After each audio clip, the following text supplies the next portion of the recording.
50년 된 습관처럼 오늘도 아침 7시에 눈을 떴습니다. 옆자리를 돌아보니 역시나 비어있네요. 벌써 8개월째입니다. 아내가 떠난 지 말이에요.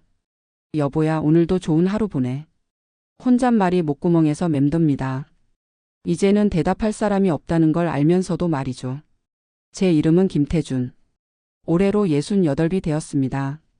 30년 넘게 중학교에서 수학을 가르치다 은퇴한 지 8해째예요. 아내와 함께했던 45년의 세월이 어떻게 그렇게 빨리 지나갔는지 모르겠습니다. 작년 봄 아내가 갑작스럽게 쓰러졌을 때까지만 해도 우리는 평범한 노부부였어요. 아침마다 함께 동네 공원을 산책하고 점심은 집에서 간단히 해먹고 저녁이면 뉴스를 보면서 이런저런 얘기를 나누곤 했죠. 여보, 우리 내년엔 유럽 여행 가자. 아내가 자주 하던 말입니다. 젊어서는 아이들 교육비 대느라, 늙어서는 몸이 말을 안 들어서 못 간다고 미루기만 했는데 결국 그 약속은 지키지 못했네요. 췌장암이었습니다. 발견했을 때는 이미 손쓸 수 없을 정도로 퍼져 있었어요. 3개월. 의사가 말한 시한부 선고였습니다. 하지만 아내는 2달도 채우지 못하고 떠났습니다. 마지막 날 병원 침대에 누워있던 아내가 제 손을 꼭 잡고 말했어요. 여보, 나 없어도 잘 살아야 해. 밥도 꼬박꼬박 챙겨 먹고 혼자만 있지 말고 사람들이랑 어울려. 알았지? 그때는 무슨 말인지 몰랐습니다. 아니, 알고 싶지 않았어요. 그저 아내가 낫기만을 바랐으니까요. 장례식이 끝나고 빈집으로 돌아왔을 때 비로소 아내의 부재가 실감났습니다. 거실 탁자 위에 놓인 안경, 부엌 앞치마, 화장대 위 로션병. 아내의 흔적이 남아있는 모든 것들이 가슴을 찔렀어요. 처음 한 달은 거의 폐인처럼 지냈습니다. 아침에 눈을 뜨면 아내를 찾고 밥을 먹을 때면 맞은편 빈자리를 보며 울고 밤이면 잠들지 못하고 뒤척이기만 했어요. 아들과 딸이 걱정스러운 눈빛으로 찾아왔습니다. 아버지, 이러시면 안 돼요. 어머니도 하늘에서 걱정하실 거예요. 큰아들의 말이 가슴에 박혔습니다.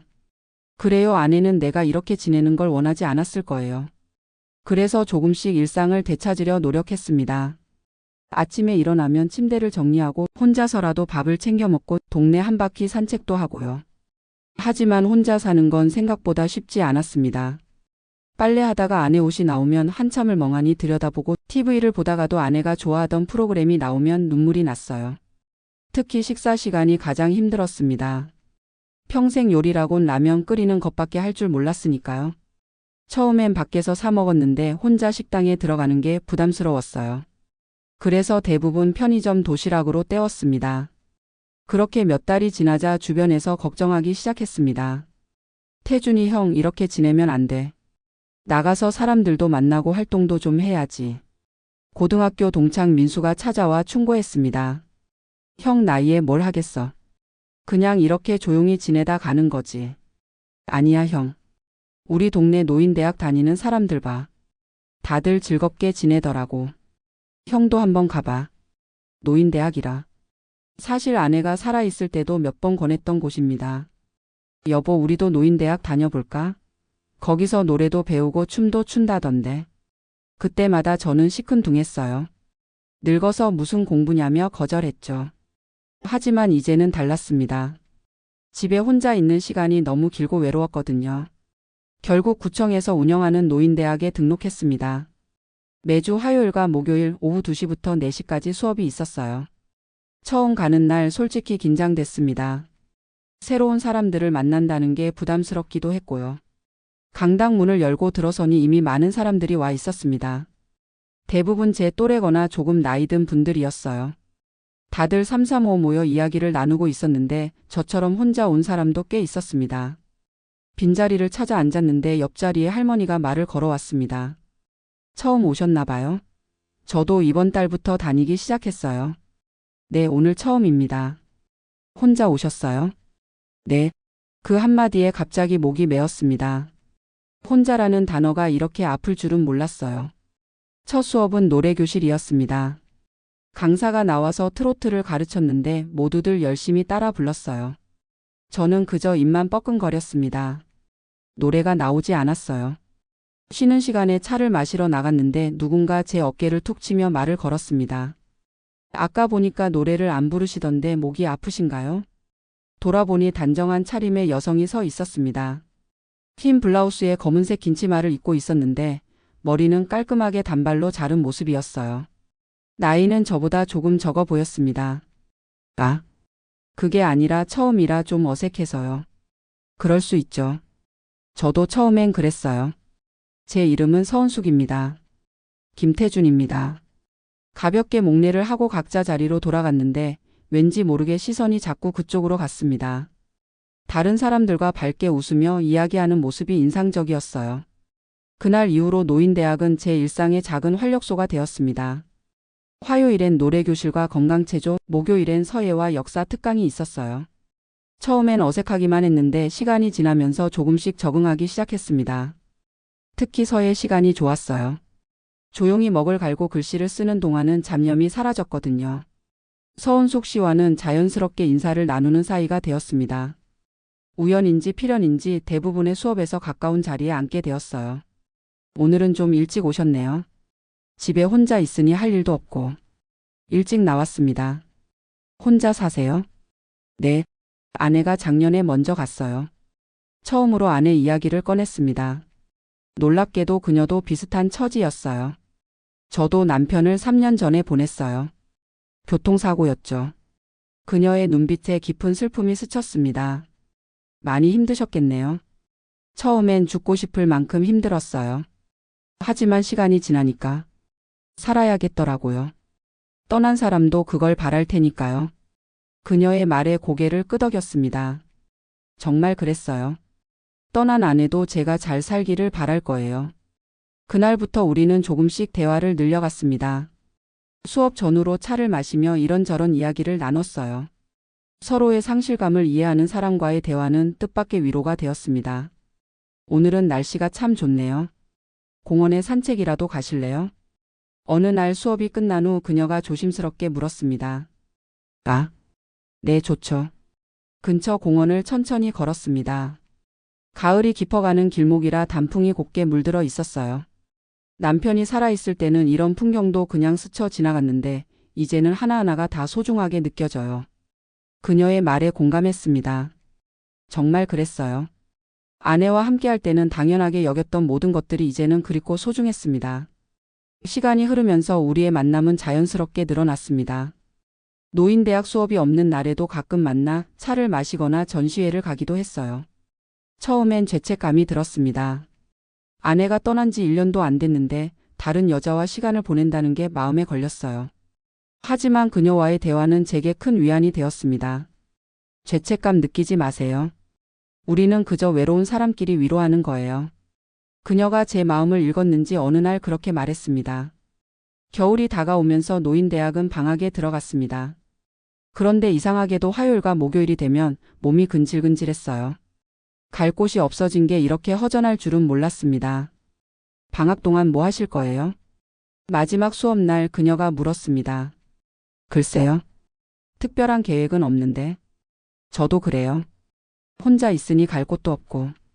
우리는 서로를 바라보며 잠시 침묵했습니다.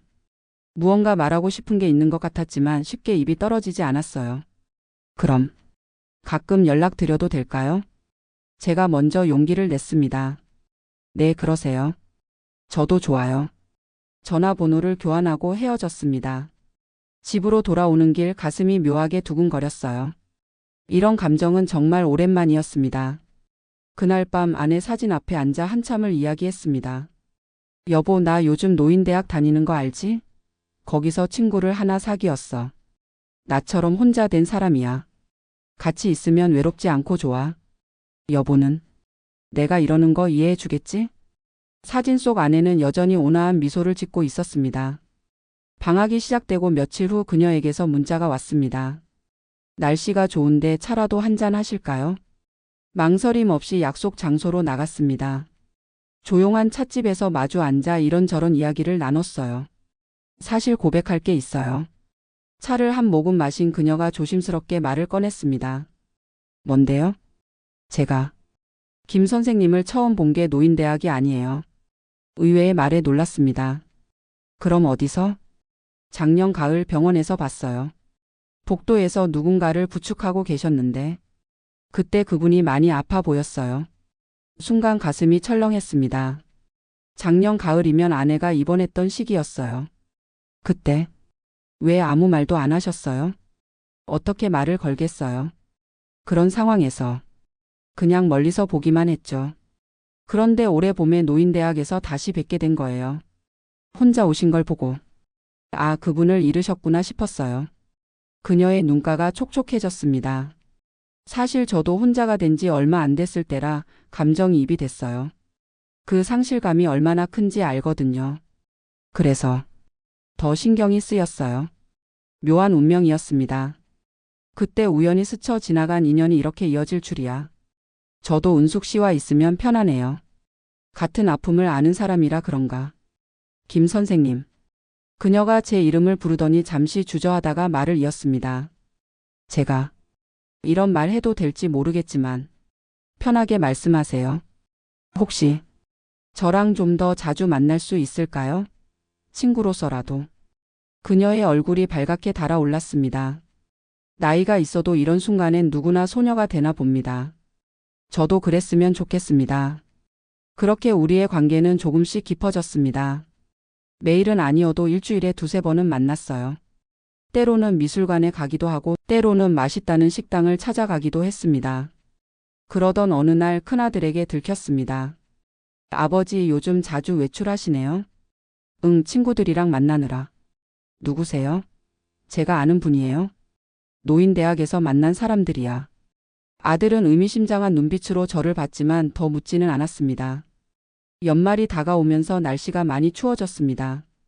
크리스마스 이브 그녀에게서 전화가 왔어요. 김 선생님, 혹시 오늘 저녁에 시간 있으세요? 네, 있어요. 그럼 제가 저녁 식사 대접하고 싶은데. 약속 장소는 그녀의 집이었습니다. 조금 놀랐지만 거절하지 않았어요. 아담한 아파트였습니다.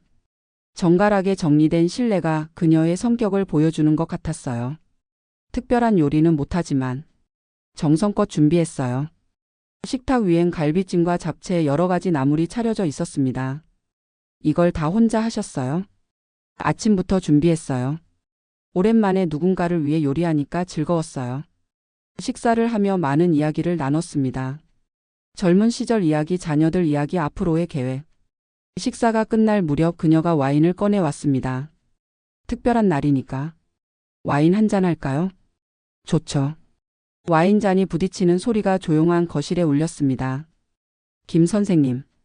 그녀가 와인잔을 내려놓으며 진지하게 말했습니다. 제가 오늘 꼭 하고 싶은 말이 있어요. 뭔데요? 조금 충격적일 수도 있는데. 그녀는 잠시 숨을 고르더니 나를 똑바로 바라봤습니다. 저 김 선생님을 좋아해요. 단순한 친구 이상으로. 순간 심장이 쿵 하고 내려앉았습니다. 예상은 했지만 직접 듣게 되니 당황스러웠어요. 은숙 씨. 알아요. 우리 나이에 무슨 사랑이냐고 할 수도 있죠. 하지만 남은 인생이 얼마나 될지 모르잖아요. 그 시간을 혼자 보내기엔 너무 외로워요. 그녀의 눈에 눈물이 어렸습니다. 저도 김 선생님이 부담스러우실 수 있다는 걸 알아요. 아내분을 그렇게 사랑하셨는데. 하지만 돌아가신 분도 김 선생님이 행복하게 사시길 바라실 거예요. 맞는 말이었습니다. 아내도 분명 그걸 바랐을 거예요. 하지만 은숙 씨, 저도 당신과 있으면 행복해요. 하지만 부담 갖지 마세요.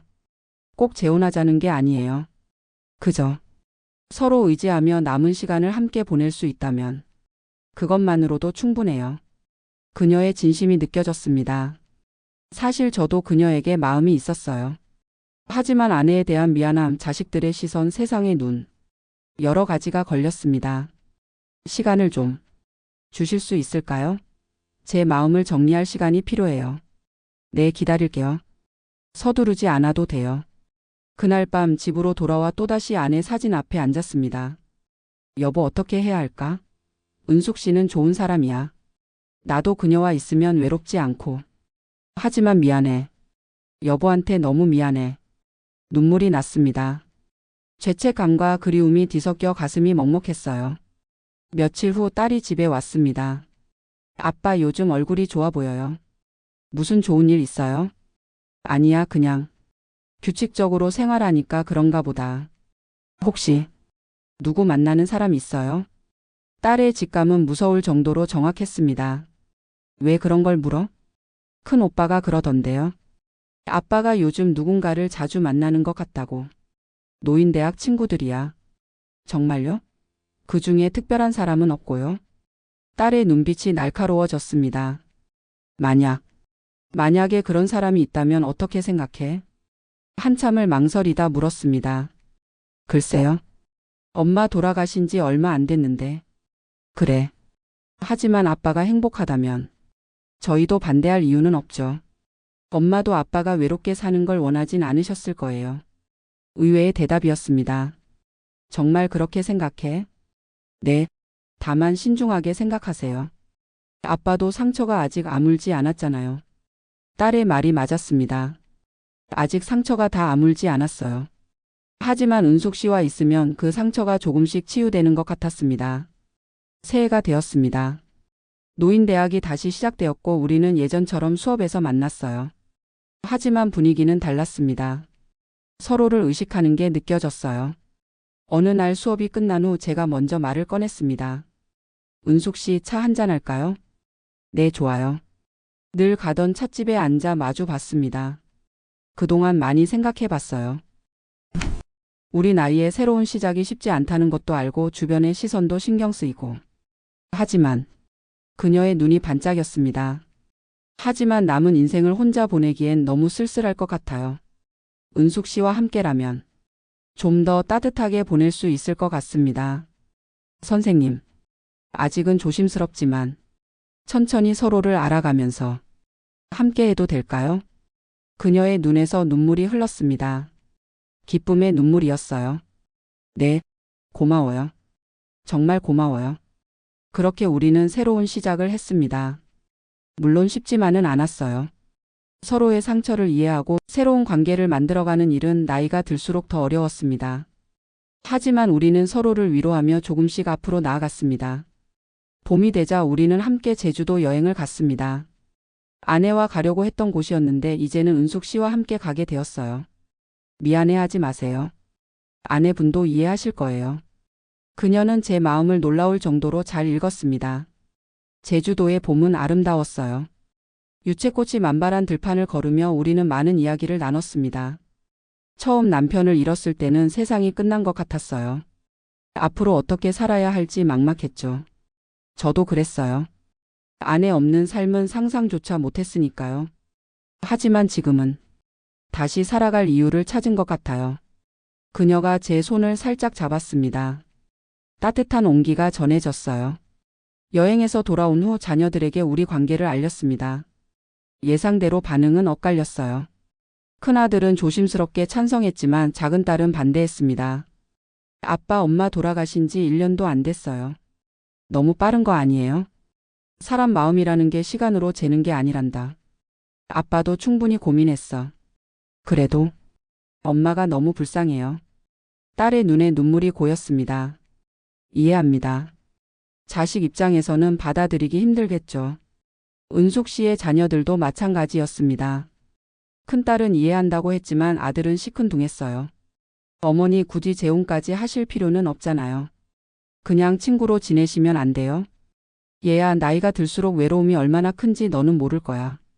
그렇게 시간은 흘렀습니다. 자녀들도 조금씩 우리 관계를 받아들이기 시작했어요. 특히 명절 때 은숙 씨가 준비한 음식을 먹고는 마음이 많이 누그러졌습니다. 아버지, 은숙 어머니 요리 솜씨가 정말 좋으시네요. 큰 며느리의 칭찬에 은숙 씨가 쑥스러워했습니다. 아니에요. 그저 정성껏 준비했을 뿐이에요.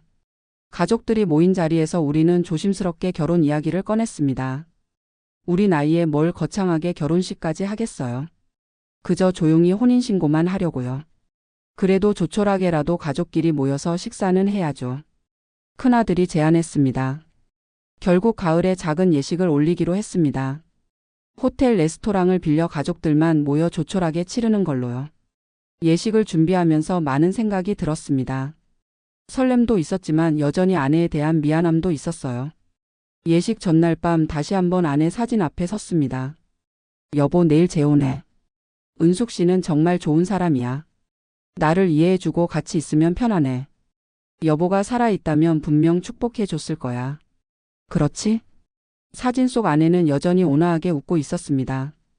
그 미소가 축복처럼 느껴졌어요. 예식 당일 간소하지만 따뜻한 결혼식이 치러졌습니다. 양가 자녀들과 몇몇 가까운 친구들만 참석했어요. 이 나이에 새 출발하는 두 분께 많은 격려 부탁드립니다. 큰아들의 인사 말에 모두가 박수를 쳤습니다. 은숙 씨는 수수한 정장 차림이었지만 그 어느 때보다 아름다워 보였어요. 행복이 얼굴에 가득했습니다. 황혼의 나이에 만난 이 인연을 소중히 여기며 서로를 아끼고 위하며 살겠습니다. 제가 한 짧은 인사에 은숙 씨가 눈물을 훔쳤습니다. 단출한 피로연이 끝나고 우리는 제가 살던 집으로 돌아왔습니다.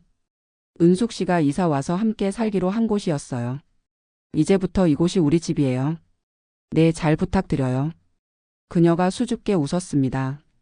새로운 삶은 생각보다 자연스럽게 시작되었습니다. 아침에 일어나면 함께 차를 마시고 낮에는 각자의 일을 하거나 함께 외출하고 저녁에는 같이 TV를 보거나 책을 읽었어요. 무엇보다 좋은 건 더 이상 혼자가 아니라는 거였습니다. 아플 때 걱정해주는 사람이 있고 기쁜 일이 있을 때 함께 웃을 사람이 있다는 게 얼마나 큰 행복인지 새삼 깨달았어요. 태준 씨, 이리 와서 이것 좀 봐요. 어느 날 은숙 씨가 뭔가를 보여주려고 불렀습니다. 컴퓨터 화면에는 유럽 여행 패키지 상품이 떠 있었어요. 이거 우리 한번 가볼까요? 태준 씨가 아내분과 가려고 했던 곳이잖아요. 잠시 가슴이 먹먹해졌습니다. 아내와의 약속이 떠올랐거든요. 괜찮아요? 네. 이제는 은숙 씨와 함께 가고 싶어요. 아내도 이해할 거예요. 그녀가 제 손을 꼭 잡았습니다. 고마워요. 저도 그런 마음 이해해요. 다음 달 우리는 유럽으로 떠났습니다. 파리의 에펠탑 앞에서 사진을 찍고 스위스의 융프라우에 올라 만년설을 구경하고 이탈리아에서는 곤돌라를 타며 노래를 들었어요. 정말 꿈만 같아요. 이 나이에 이런 여행을 하게 될 줄은. 은숙 씨가 감격스러워했습니다. 앞으로도 더 많은 곳을 함께 가요. 시간이 얼마나 남았는지 모르지만 할 수 있는 한 많이 다니고 많이 즐기면서 살아요. 네, 그래요. 우리는 서로를 바라보며 미소 지었습니다. 황혼의 사랑이지만 그 어떤 사랑보다 깊고 따뜻했어요. 여행에서 돌아온 후 우리는 더욱 활기찬 노년을 보내기 시작했습니다. 노인대학도 계속 다니고 새로운 취미도 만들었어요. 은숙 씨는 도자기 공예를 배우기 시작했고 저는 오래전부터 하고 싶었던 목공예에 도전했습니다. 태준 씨가 만든 화분 받침에 제가 만든 화분을 올려놓으면 딱이겠어요. 그거 좋은 생각이네요. 우리가 함께 만든 작품이 되는 거죠. 소소한 일상이지만 함께여서 즐거웠습니다. 1년이 지났습니다. 우리의 재혼 1주년이었어요. 벌써 1년이 됐네요. 시간이 정말 빨라요. 그러게요. 행복한 시간은 더 빨리 가나 봐요. 저녁 식사를 마치고 우리는 와인을 마시며 지난 1년을 돌아봤습니다. 처음엔 정말 많이 망설였어요. 이 나이에 새로운 사랑을 시작한다는 게 맞는 건지, 돌아가신 분들께 미안하지 않은지. 저도 그랬어요. 하지만 지금은 확신해요. 이건 우리에게 주어진 두 번째 기회예요. 혼자 외롭게 남은 인생을 보내는 것보다 서로 의지하며 행복하게 사는 게 돌아가신 분들도 바라는 일일 거예요. 은숙 씨의 말이 맞았습니다. 우리는 서로에게 두 번째 기회였어요. 은숙 씨를 만난 건 정말 행운이에요. 저도요. 태준 씨를 만나서 다시 살아갈 이유를 찾았어요. 우리는 손을 맞잡고 서로를 바라봤습니다. 주름진 손이지만 그 안에는 따뜻한 온기가 가득했어요. 며칠 후 아내 기일이 되었습니다. 은숙 씨는 묘지에 함께 가겠다고 했어요. 괜찮아요. 제가 가는 게 실례가 아닐까요? 아니에요. 오히려 소개하고 싶어요. 제 곁에 좋은 사람이 있다는 걸 알려드리고 싶어서요. 묘지에 도착해 꽃을 놓고 인사를 올렸습니다. 여보, 은숙 씨예요. 내가 많이 얘기했지? 정말 좋은 사람이야. 나를 잘 돌봐주고 있어. 은숙 씨도 조용히 인사를 했습니다. 안녕하세요. 태준 씨를 아끼고 사랑하겠습니다. 편히 쉬세요. 그 모습을 보며 가슴이 뭉클했습니다. 두 사람 모두 서로를 이해하고 존중하는 아름다운 마음을 가진 분들이었어요. 돌아오는 길에 은숙 씨가 말했습니다. 고마워요. 이렇게 모시고 와주셔서. 제가 더 고맙죠. 이해해 주셔서. 그날 이후로 우리는 더욱 가까워졌습니다. 서로의 과거를 인정하고 존중하며 현재를 함께 살아가는 동반자가 되었어요. 계절이 바뀌고 또 해가 바뀌었습니다. 우리는 여전히 노인대학에 다니며 새로운 것들을 배웠고 가끔은 여행도 가고 자녀들과 손주들과도 즐거운 시간을 보냈습니다. 할아버지, 할머니, 빨리 와요. 손주들이 우리를 부르는 소리에 웃음이 났습니다. 은숙 씨를 할머니라고 부르는 게 이제는 자연스러워졌어요. 이리 와. 할머니가 맛있는 거 해줄게. 와. 할머니 최고. 은숙 씨가 손주들을 안아주는 모습을 보며 행복했습니다. 새로운 가족이 만들어진 거예요. 어느 날 밤 침대에 누워 창밖을 바라보며 은숙 씨가 말했습니다. 태준 씨, 우리에게 남은 시간이 얼마나 될까요? 글쎄요. 하나님만 아시겠죠. 얼마가 됐든 감사해요. 이렇게 함께 할 수 있어서. 저도요. 우리는 서로의 손을 꼭 잡았습니다. 지금 이 순간 저는 진심으로 행복합니다. 인생의 황혼기에 만난 이 사랑이 얼마나 소중한지 매일 깨닫고 있어요. 아내를 잃고 절망했던 시간도 있었고 혼자 남겨진 외로움에 눈물 흘린 날도 많았지만 지금은 새로운 동반자와 함께 따뜻한 노년을 보내고 있습니다. 은숙 씨와의 만남은 제게 두 번째 삶을 선물했어요. 서로를 이해하고 위로하며 남은 시간을 의미 있게 보낼 수 있는 동반자를 얻은 거죠. 물론 젊은 시절의 사랑과는 다릅니다. 설렘보다는 편안함이, 열정보다는 따뜻함이 우리 사이를 채우고 있어요. 하지만 그것이야말로 우리 나이에 가장 필요한 것이 아닐까요? 요즘도 가끔 아내 생각이 납니다. 하지만 이제는 죄책감 없이 편안하게 추억할 수 있어요. 은숙 씨 덕분입니다. 그녀는 제 과거를 있는 그대로 받아주었으니까요. 매일 아침 일어나면 감사함을 느낍니다. 오늘도 함께 할 사람이 있다는 것, 서로 아프면 걱정해주고 기쁜 일이 있으면 함께 웃을 수 있다는 것. 이 얼마나 큰 축복인가요? 앞으로 우리에게 주어진 시간이 얼마나 될지는 모릅니다. 하지만 그 시간 동안 우리는 서로를 아끼고 사랑하며 행복한 노년을 보낼 겁니다. 혹시 이 이야기를 듣는 분들 중에 저처럼 배우자를 잃고 홀로 계신 분이 있다면 용기를 내시길 바랍니다. 나이가 많다고 해서 사랑할 자격이 없는 건 아니니까요. 오히려 인생의 끝자락에서 만난 사랑이 더 소중하고 아름다울 수 있습니다. 무엇보다 중요한 건 혼자가 아니라는 것입니다. 누군가와 함께 손잡고 걸어갈 수 있다는 것, 그것만으로도 우리의 노년은 충분히 빛날 수 있습니다. 저는 은숙 씨를 만나 다시 한번 인생의 봄을 맞이했습니다.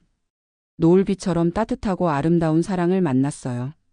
이것이 제가 노인대학에서 받은 가장 충격적이면서도 감사한 고백이었습니다. 평생을 함께하자는 그 고백 말이에요.